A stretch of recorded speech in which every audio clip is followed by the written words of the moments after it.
accolade. Today we are looking at forever chemicals, PFAS, P4, Gen X. I don't know how you know it, but I wouldn't be surprised if you've either had to talk about PFAS or heard something about PFAS in the last couple of weeks. And that's because PFAS is all over the news, sometimes not for the best reasons, but the truth is it's all over the news. And there are more questions about PFAS than there are answers, which is why I've decided to sit down with an expert, someone who has had decades of experience working with persistent organic pollutants like PFAS to help us answer some of these questions. And we touched on things like helping us understand the basics of PFAS, to how you and I as individuals can protect ourselves and our families from PFAS. We also touched on something very important, which is if you are a breastfeeding mom and you may have heard that it's possible to transmit these chemicals to your infant through breastfeeding and you're getting worried, we also touched on advice in this area. So we touched on a broad range of things. And just a bit about our guest. Dr. Daniel Drage, who is an associate professor at the University of Birmingham, is here, like I said, to help us understand these forever chemicals and possibly answer some of these questions that people have been struggling with. Dr. Dan has a wide range of experience investigating the presence and effects of emerging contaminants or legacy environmental organic contaminants, and that's including persistent ones like PFAS, and he investigates this in humans and in other various environmental compartments. He's currently the program lead for MSc Environmental Health and MSc Public and Environmental Health Sciences at the School of Geography, Earth and Environmental Sciences at the University of Birmingham. Dr. Dan, like I said, has kindly agreed to sit down with us, and we're going to make the most of every second. So let's head straight to the crux of the talk, shall we? Thank you for agreeing to come on the show. I'm sure you have a lot to tell my audience, and we're more than happy to have you on. So just like a brief background, how did you eventually arrive at this environmental space where you do this great work you're currently doing? Yeah, well, it's an interesting one, actually. I mean, I finished school and I wasn't sure what I wanted to do. I've always been very scientific. But I found the straightforward, hard sciences, they didn't motivate me on their own. So I wanted to do something more applied. Okay. And then I ended up coming to the University of Birmingham to study environmental science as an undergraduate student. And in second and third year of that, I attended some lectures delivered by Professor Stuart Harrod. Oh, okay. I know him. Yeah. On environmental pollution and environmental protection. And I just found them really inspiring because it was that link between humans and the environment and how our own activity and pollution can impact us, not just on the environment, but also on our own actual health. And I stayed on, did a PhD in environmental chemistry. Was that the PhD was in Birmingham? A PhD was in Birmingham with Stuart Harrod as well. That's an interesting Birmingham experience. So bachelor's, Birmingham, masters. Didn't do a master's. You didn't do a master's, straight to PhD. And all in Birmingham, Yeah. And then after that went to Australia to the University of Queensland. I saw something. I was going to ask the Australian part of your. While I was looking up your previous work, I saw something about Queensland. Is it Queensland? Yeah, University of Queensland. It used to be called the National Research Centre for Environmental Toxicology. So that's what it was called when I was there. It's now, just as I was leaving, they were changing over to the Queensland Alliance of Environmental Health. Okay. And they are hosted at the University of Queensland and joint with Queensland Health, which is Queensland government funded organisation. I see. I worked there for nearly 3 years, and travelled back here to work at Birmingham again. Yeah, interesting. And what's your working in Australia and here? How would you compare your experience in those two spaces without offending Australians? It's a very different lifestyle. I mean, it's Very sunny, very warm. Okay. You're always 2 hours away from the best beaches in the world. Interesting. So which is great. Yeah. I mean, in terms of working life, I mean, the setup, the labs, the type of work we were doing was very similar. Okay. And I was often in touch with people at Birmingham. There were often people going each way visiting as well. So very, very similar. I see.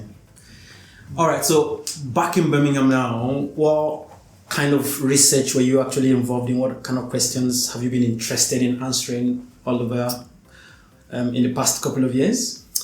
So in general, my interest would be harmful chemicals or chemicals that we're exposed to that are harmful to human health and more widely in the environment.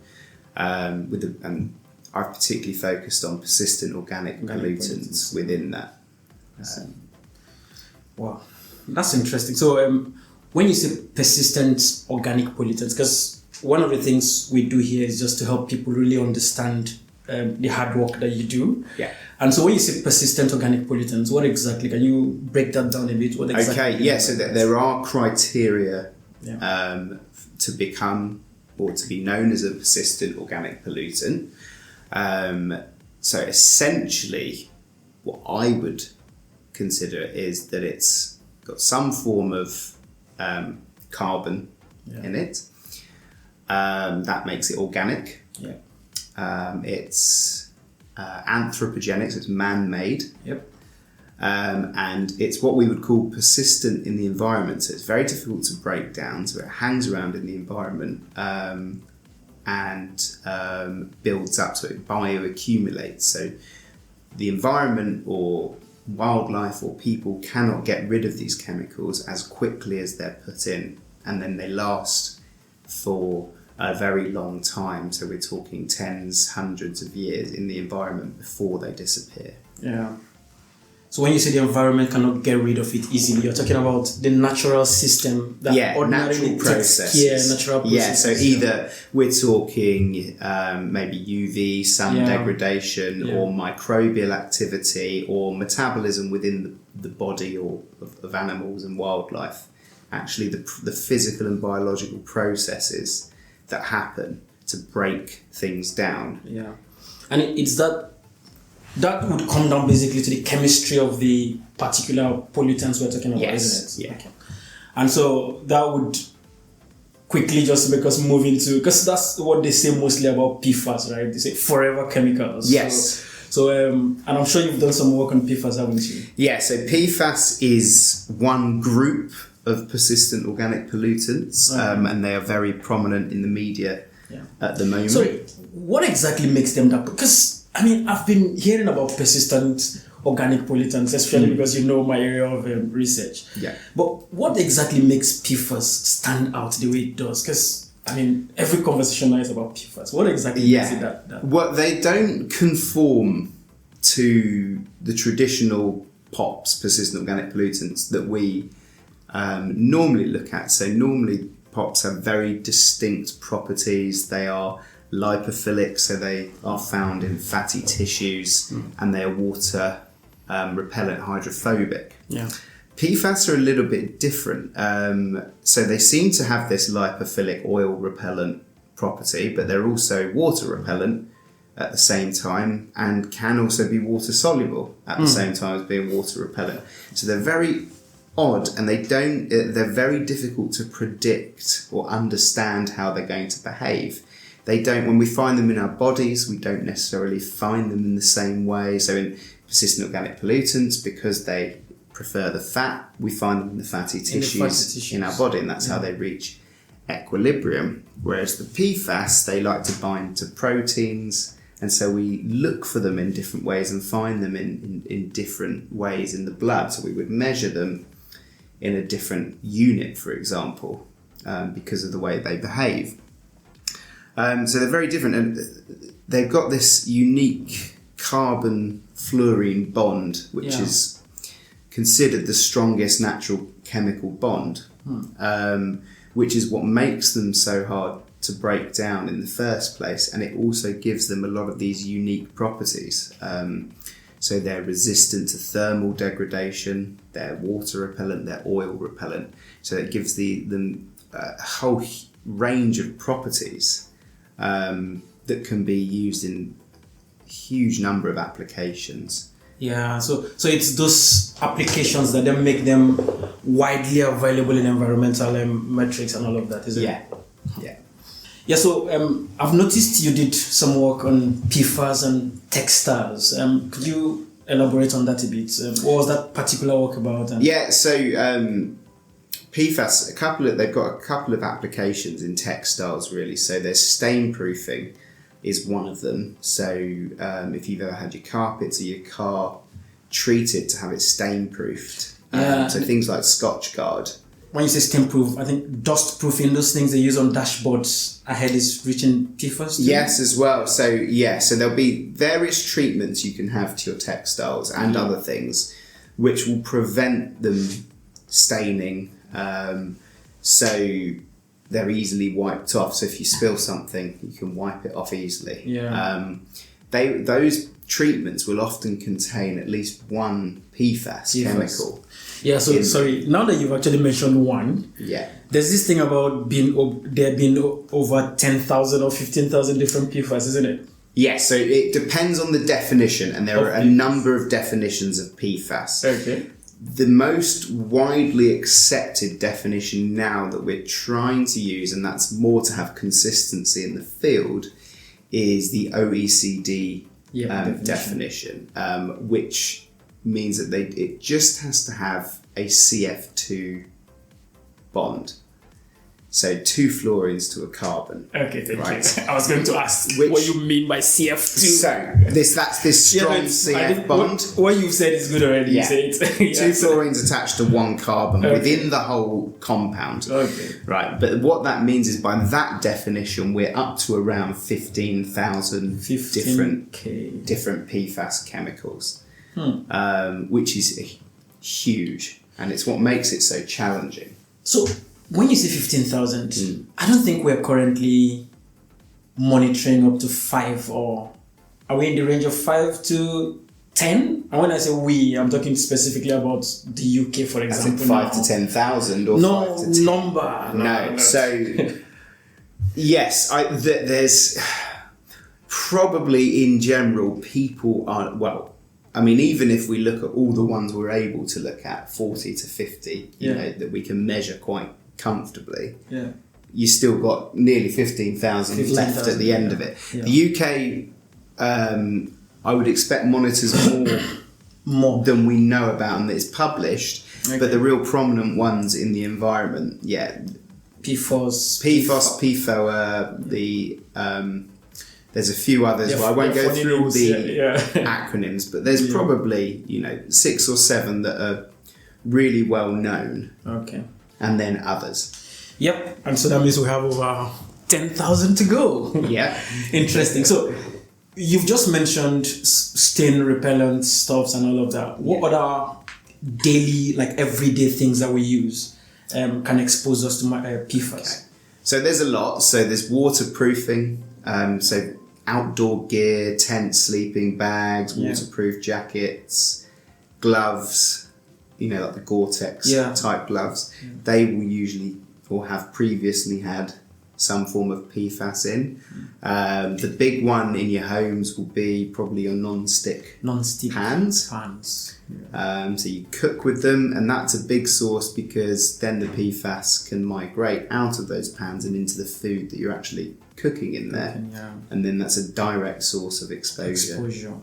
And then if you mix it into water, because again, we can't tell if we are efficiently removing all of them. So it's possible that some of them might end up in our drinking water also. And people who go swimming, that's also another pathway of exposure. I think the UK is behind in looking at drinking water. It depends on where you're looking at. If you say it's behind, I'm sure you're comparing the UK to countries like the US. So compared to the EU and the US, yes, we are. If we start comparing it to Nigeria or no, of course, that's true.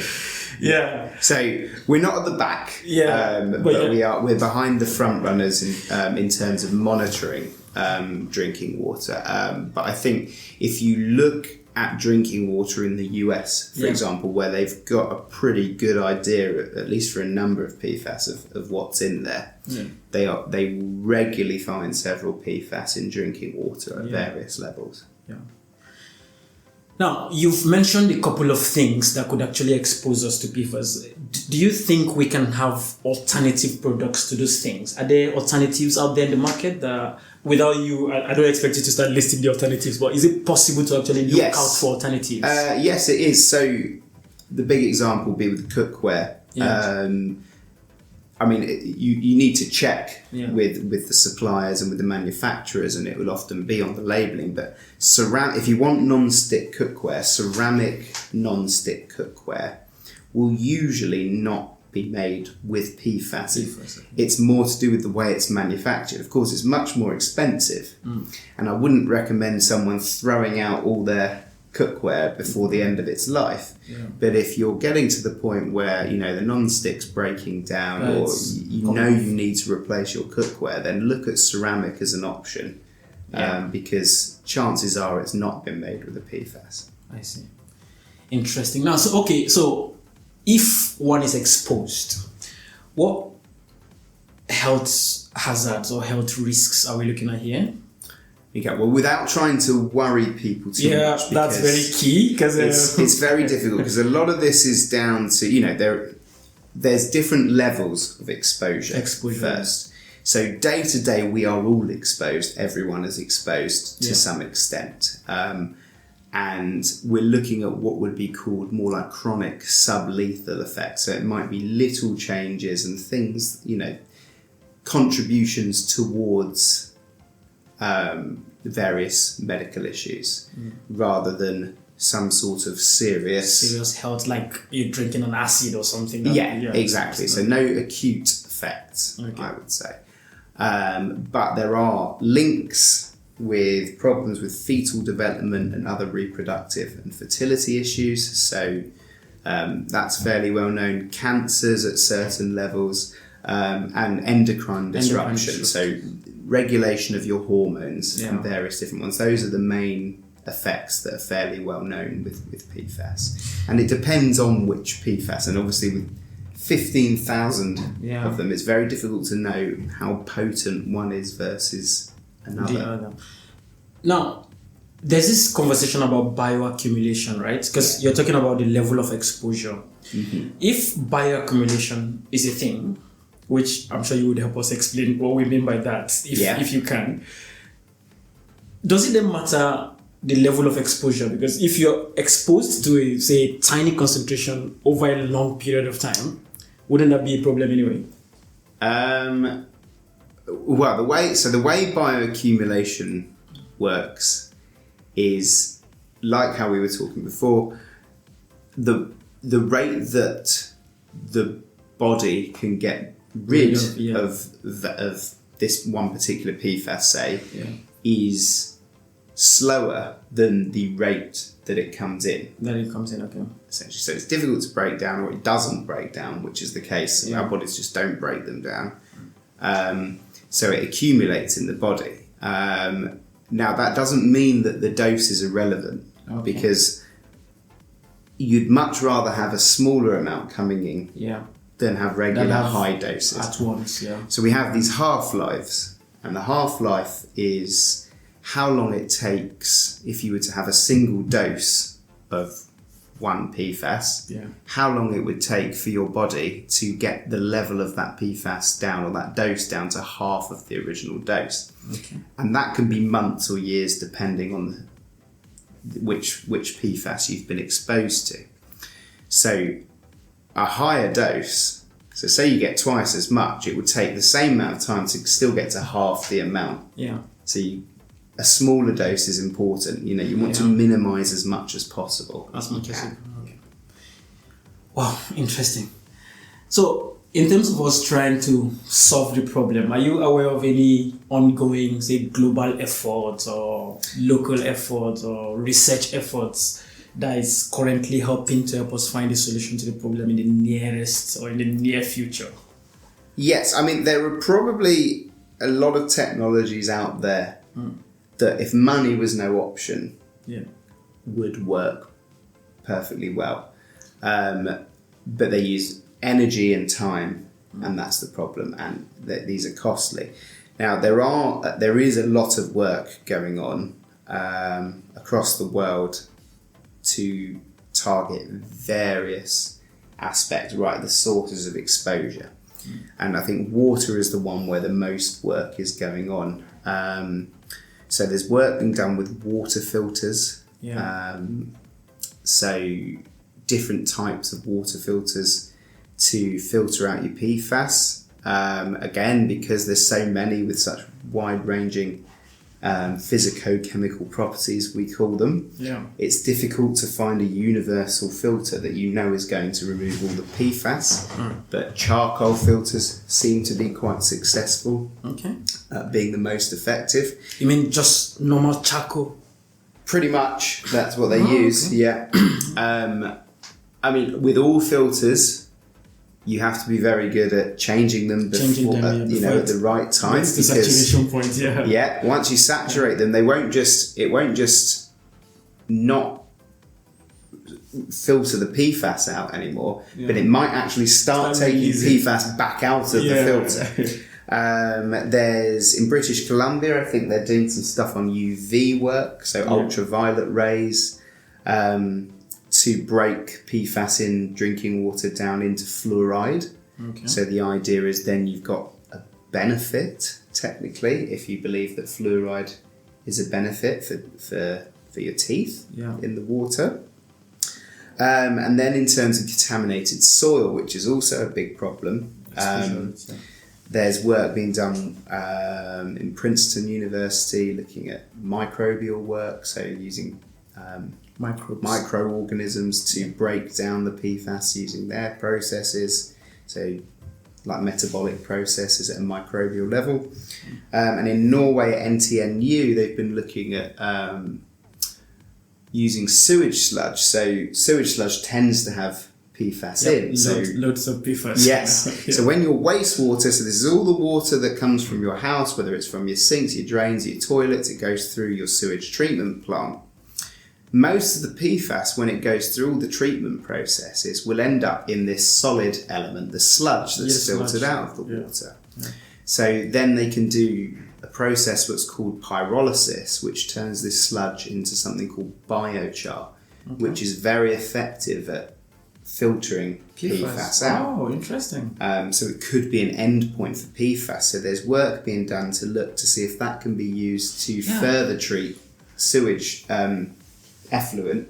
And that would be a very useful one, because there's currently issue with what we do with the sludge at the end. Exactly. In some places it ends up in agricultural fields.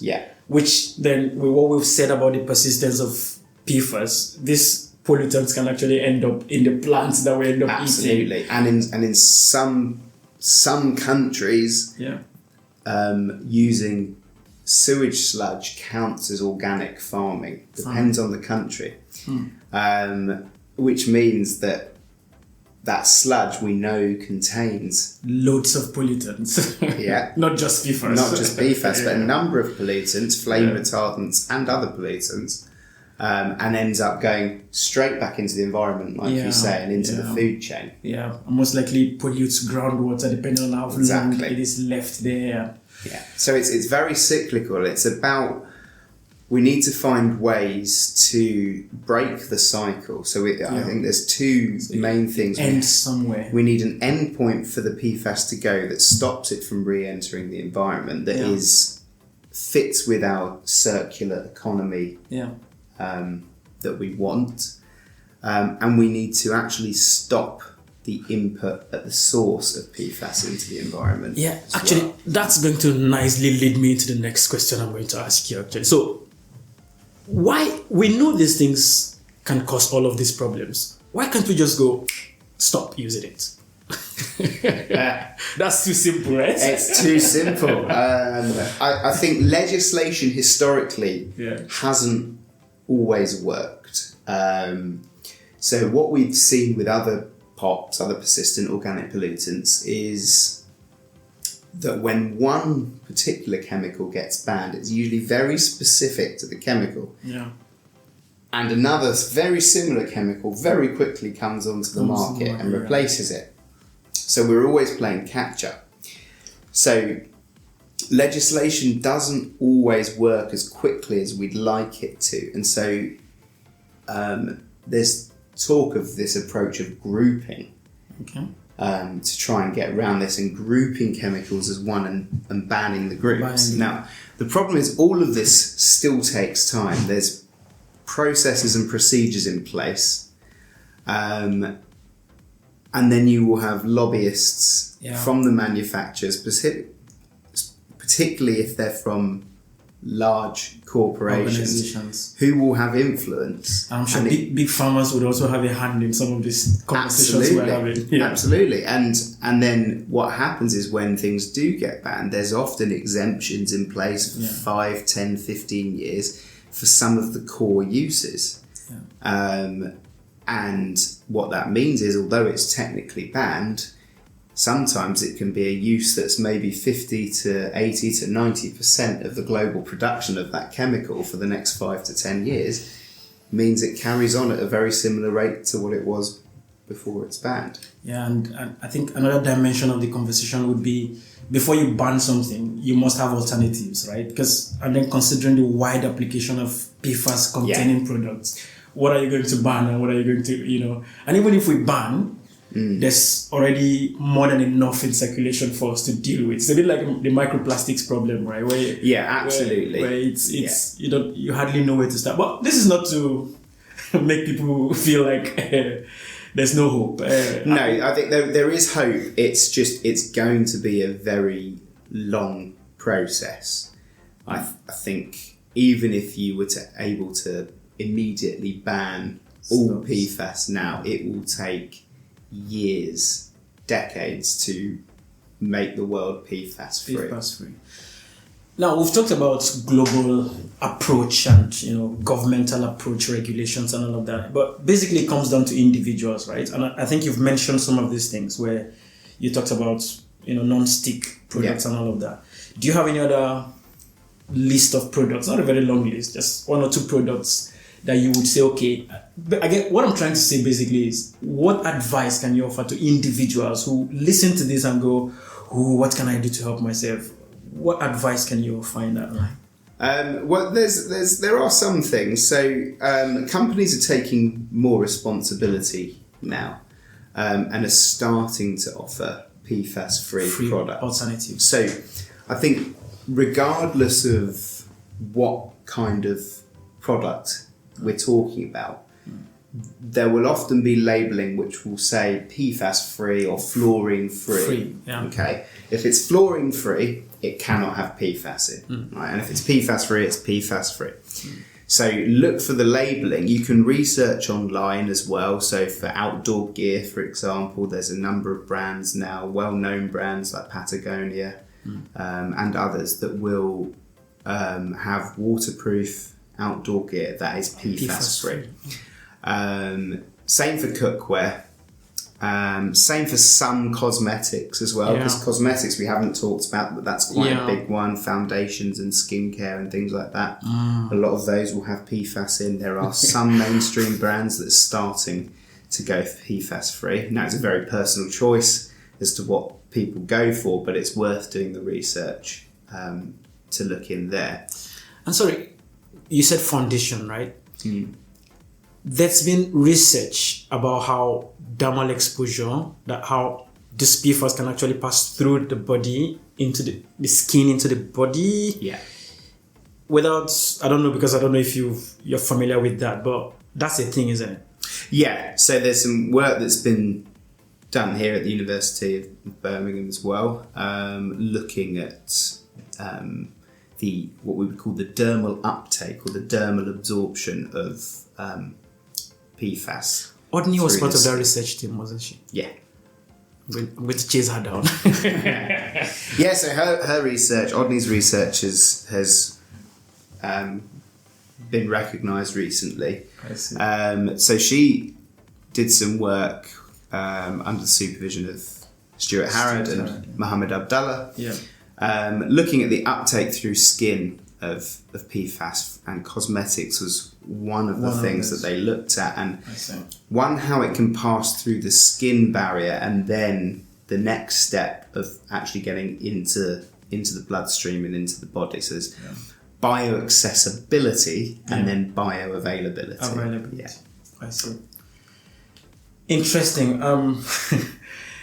So, as a way of bringing it to a gradual close, are there any myths or misconceptions? Because, as it is with most of these pollutants, there's always something out there where people come up with all kinds of conspiracies and myths. Are there any myths that you would like to bust about PFAS? There's probably... I'd say there's a couple of things to look at from both sides, really. So the first one I'd say is we often get people say, however, these chemicals seem to be relatively safe based on maybe some EPA reports or a lack of evidence showing the opposite, that they're toxic, or very small levels of research which suggest safe limits. And I would be sceptical of those when such little research has been done at that point. Because what we saw with two of the PFAS and PFOA, is that as all the research was compiled and more work was done, actually in Europe they ended up having to reduce the safe limits for those two PFAS by factors of 10 and 100, I think it was, for how much you're exposed to. So I would be sceptical of people saying for relatively unstudied chemicals that they're safe. They're safe. On the other side, the other myth is that because some of the work we've done, we find it in the human body and we end up finding it in breast milk in women, which then is technically a source, or is a source of exposure to infants who are feeding. And it's important to say that this shouldn't discourage people from breastfeeding their children if that's the choice that they want to make. So sometimes you might see in the media, my breast milk is toxic or things like that. And I think it's important to understand that, yes, while we need to work to remove PFAS from the environment and from the body, it shouldn't stop you from breastfeeding. Because, basic cost-benefit analysis, it's a simple way to go about that. The cost of not breastfeeding compared to whatever PFAS exposure. Exactly. So which is going to happen anyway. The benefits that you get from breastfeeding for your child far outweigh. And the other thing is, if we look at breastfeeding as a relatively, although it's initially quite a high source of exposure for infants, it's relatively short term. Okay. So if you breastfeed for a year, it's a year of their life that they're having that sort of exposure. And as they grow and develop and get bigger, that source of exposure becomes more and more minor as their in terms of primary source of exposure. So when we're talking about chronic exposure, so long-term exposure to chemicals, that is a relatively short part of their life, so it's probably not as bad as people think. I'll get into trouble for what I'm about to say, but people look for excuses not to breastfeed anyway, don't they? Anyways, I like ending the chats on a very positive note, like you've mentioned. There's this serious scare, eco-anxiety, where some people are getting really anxious around. So I like ending most of these conversations on a very positive note. And it could be things about where we are in terms of research, just to show that, yes, we're making progress. So I don't know, what positive wrap would you like to give to this PFAS conversation? Well, I'd say probably the main thing is that you personally can do things that will help. And I think so you can actually contribute to improving the situation. But when I say that, I mean you can make choices that will for yourself reduce your about exposure. what to buy that reduces exposure for yourself, but also hopefully reduces demand for the products that do have PFAS in. Yeah, because it's a cyclic, like you said, it's a cyclic thing, right? It just goes around and comes around. Exactly. And with this sort of thing, we have had success with other chemicals in the past about when people refuse to buy things. You look at supermarkets with plastics and containers. Yeah. If people feel strongly at an individual level, Yeah. they can actually make those positive changes. Yeah. Wow. Thank you. Very, very interesting conversation. I'm sure you all enjoyed it. We'll follow up with more similar conversations. And if you have any questions you'd like us to ask Dr. Dan, feel free to send them and leave comments down below. Thank you very much for watching.